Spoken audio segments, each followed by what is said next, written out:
Hi, it's Snorgle. Welcome back to the Cat Lady. A woman finds herself in a surreal afterlife that wants to strike a bargain. Vanquish 5 monsters in the world of living, and finally, find peace. Let's keep going. So last time, we eliminated Pauline, the single parent, and I think there's a couple things we need to do. So one of the things, I'm going to go down to the ground floor because we need to go and check out flat 7, and the guy has gone. He's gone to go fix the electrical problem that we purposely caused. But we also need to scare Brian, a stupid jerk that got us kidnapped and killed. Okay, let's go ahead and cut these up.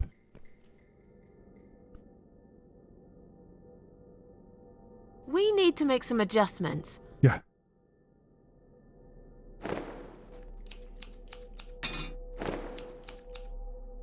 Okay. Now this is a dress worthy of the cat widow. Great. Why don't you admit it was too small for you? Ha ha, bloody ha. Why don't you just go? Ooh. Whoever wore this dress probably hadn't eaten in years. You'd struggle to get a skeleton into it. Alright. We still need a mask. I haven't seen any mask around here, so let's go ahead and go up to apartment 7 and maybe there will be a mask in there. Let's see, I think that's because we can't go into Brian's. So let's go ahead and do that. It's the only one we're really missing. And we do need to sort of eliminate, or kind of check them off the list.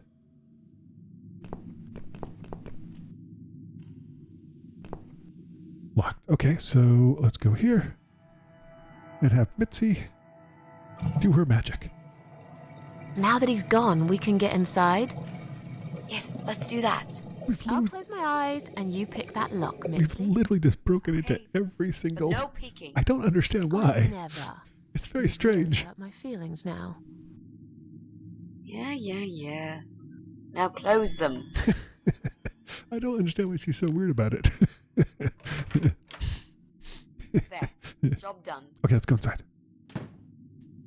Whoa. Jesus. Are these... Relax, Mrs. A. They're just Halloween masks. Hey. Oh, good. That's good. Because I swear, if I see another bloody head... Take the hockey mask. Hockey mask, creepy as heck. Wait, hold on. Plants. None of these look illegal. I guess he just likes plants. Okay. This one's pretty big. The speaker is massive and is connected to Jesse's computer. Whatever he's playing some music, the walls must be shaking. Jesse's PC. Switch it on. That won't work. It seems someone cut the power off. Oh, shoot. Oh, now I know what the... Oh, hold on. Hold on. No, I know what we're supposed to do now. I got it. Wait, no? Can I... Oh, I have to... Hold on. I have to be... Yeah, okay, here's... I bet that we're going to have to... Wait, no? Okay, well, Socket. What's that? Jesse's PC is plugged in here. If only we had access to a working electrical outlet. Okay, hold on. Now I think we can try this. Yes.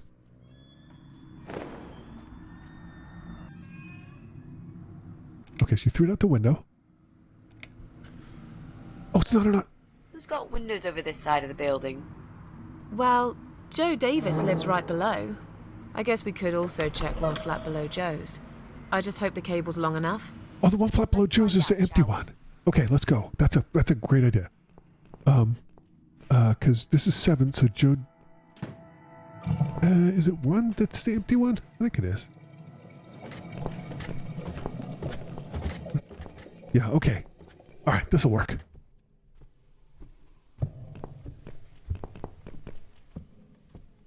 Let's go in.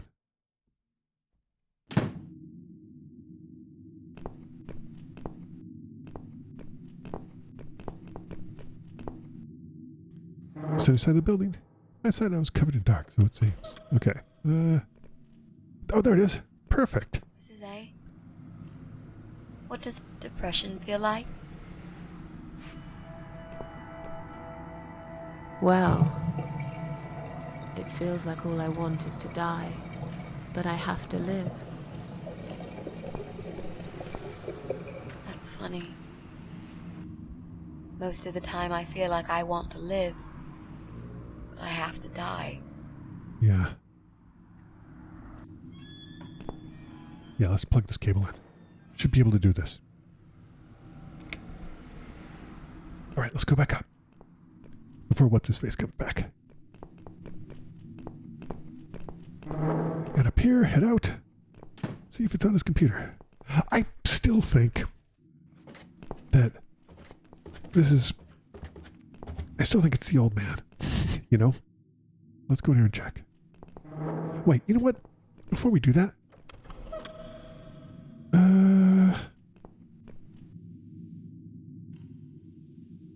let me take the... I'm not sure how we're going to do this. Let me take the... I really want to scare Brian. So let's go ahead and take these and see what we can do.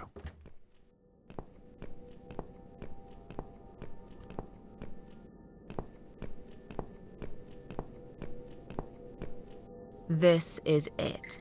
We've Nice. got all we need. Great! Are you going to tell me about the cat widow now? Yes, it's story time, Mitzi. Ooh. The legend says there was once a bad man who hated cats. He hated his neighbors too, and his job. And when it rained, he'd curse and smash things. That sounds hated familiar. his bald head and his weak, ugly body. He probably hated himself the most, although he would never admit it. I think I see where this is going. Yeah. One day, out of pure hatred for the whole world and everything that lives, he captured a family of cats and drowned them all in the river. That day, the sun turned black and all the birds went silent as the 6 kittens struggled for life. A horrible person. But trapped in a strong canvas bag, they never had a chance. Yeah. They all died that day. All but one. Wow. The mother cat, in a desperate fight to set herself free, by pure luck clawed her way out of the bag and swam to the shore. She lost everything that day, her beautiful children and her proud husband. Her heart crashed into pieces as she watched their limp dead bodies stolen by the current. Running after them, she followed them for days, for as long as she could. Then, eventually, she lost sight of them. She stayed on the bank of the river for a while. The world stopped turning for her, her eyes empty and blind.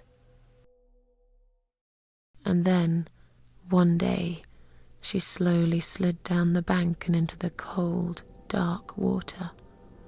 She gave in to it.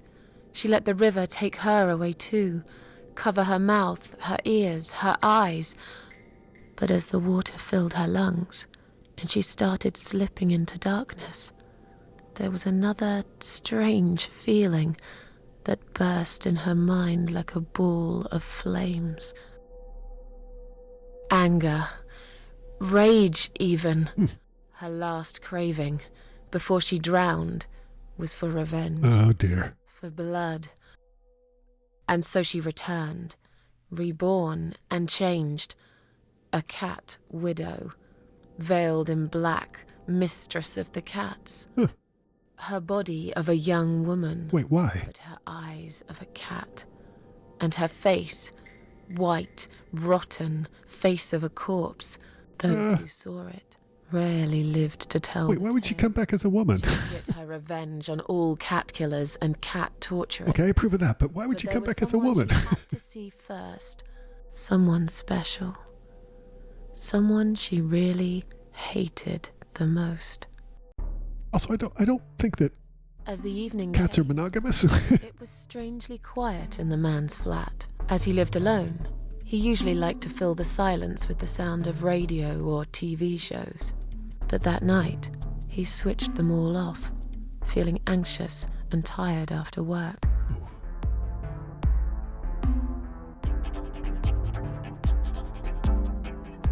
I'm assuming this is Brian's He tried to apartment. sleep, but couldn't. Indeed. And for once, there wasn't anyone there he could blame for it. As he stared through the window, he kept thinking about how much he hated that view. He liked it once, a long time ago, when his wife was still there and they were happy together. Suddenly, he heard knocking on the door. Wow, I wonder who this is. Some part of him was glad, because that meant he could take it out on whoever decided to bother him. Oh, but he doesn't know who's knocking at the door. I guess it's the cat lady. Not like Uber Eats. Here's your Chinese food. There was nobody there. He almost felt disappointed, but before he turned to walk away, he suddenly noticed something down the hall. Now see, on a nearby wall there was a giant shadow of a cat. He noticed the shadow of a cloaked figure standing ahead. Dead body of a disemboweled cat hung on the radiator. He noticed the shadow of a cloaked figure He standing ahead. noticed a shadow of a cloaked figure standing ahead.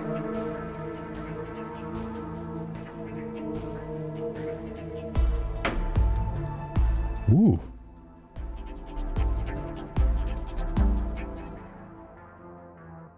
He stopped again. He couldn't believe his eyes. Gasp. Someone wrote cat killer on his door. Someone asked. I won't say cat killer. Someone wrote "cat killer" on his door.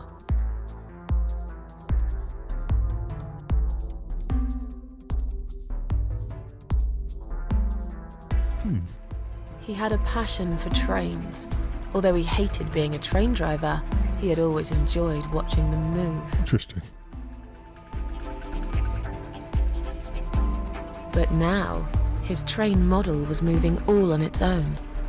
He was absolutely certain he'd left it switched off. And yet, there it was, running at crazy speed, remote control missing. Something was seriously wrong, and that something had entered his home now too. Ooh.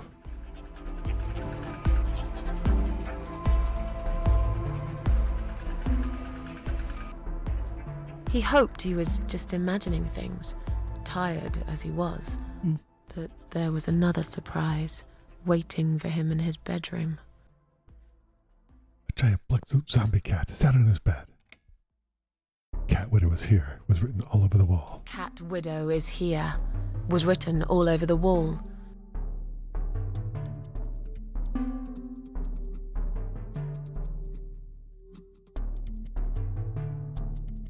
As in a dream, he went to the kitchen to get a drink. Getting really scared, he said to call the police. He went to the kitchen.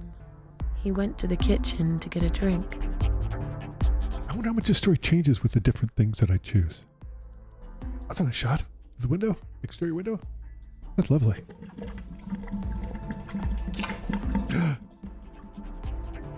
There was no water.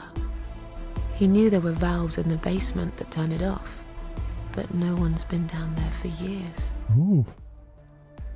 He felt sick. None of this made any sense.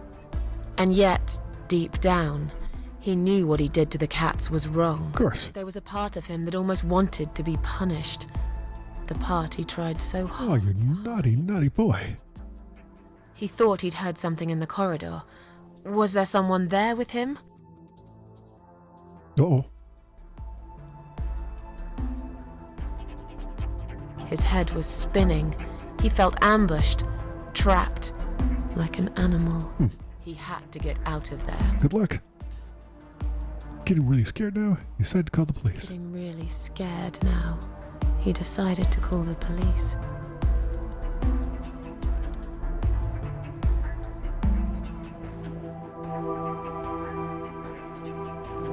His phone was of no use.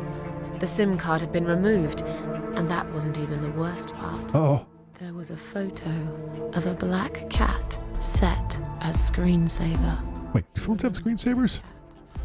He'd watched that strange pest control man in a cage and into his van. Oh. He'd looked at it through the window for a while, then pulled the curtains and went to bed.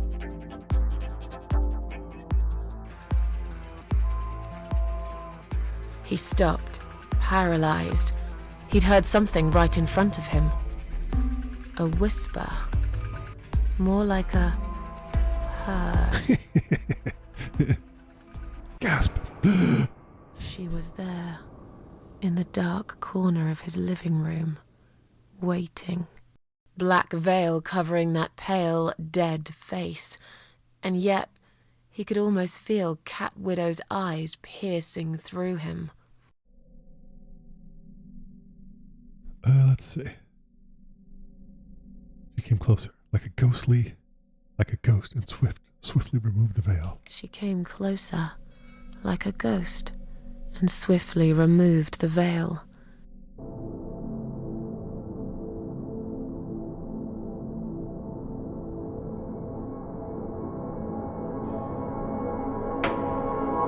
She came back for him, to take him to the river, to make him pay for what he'd done. As he looked into her eyes, he could feel the world spinning around him, his knees go weak, his pants suddenly wet around his crotch. Ew. As much as he hated life, he didn't want to die either. Oh, sure. Inside, he was just a big, stinking coward. That tracks. And then he fainted. Wow. Peed himself and then fainted. Clonk. Did you see his face? I knew he'd fall for this. Yeah, we scared the living shit out of him. Literally. Are you sure he won't know it was you, though? Oh, he probably will, once he's had time to think about what happened. But he's too proud to ever admit he's been beaten by a woman. I know him just about enough to know that. Indeed. Let's hope so. I don't want you to get in trouble because of me. Meh. No. That was something I had to do for myself. Indeed. And I feel much better for it. Good for you. The only problem now is that we still haven't found Eye of Adam. Yeah. Because it definitely isn't Brian. I've searched through his laptop and all I found was a load of porn. Great. Let's cross him off the list. Yeah. So we only have apartment 7 left. I still think... Pressing a button close. I still think it could be... I mean, we have to check apartment 7. But I still think it could be the old man. I know it sounds weird, but he was super evasive. It was weird, you know? Let's head up there. And we put we hooked up the computer with the extension cord, so we should be able to check it out and see what's on his computer. But we will do that next time. Thanks for watching this playthrough of The Cat Lady. Coming up next, we'll see if the guy in apartment 7 is our man. Hopefully we'll be able to find Mitzi. I have a feeling maybe that the person that Mitzi's looking for is also the final monster that we're looking for. I mean, I think that sort of tracks from a plot standpoint. We'll see. Thanks for watching, and I'll see you next time for more The Cat Lady. See you then.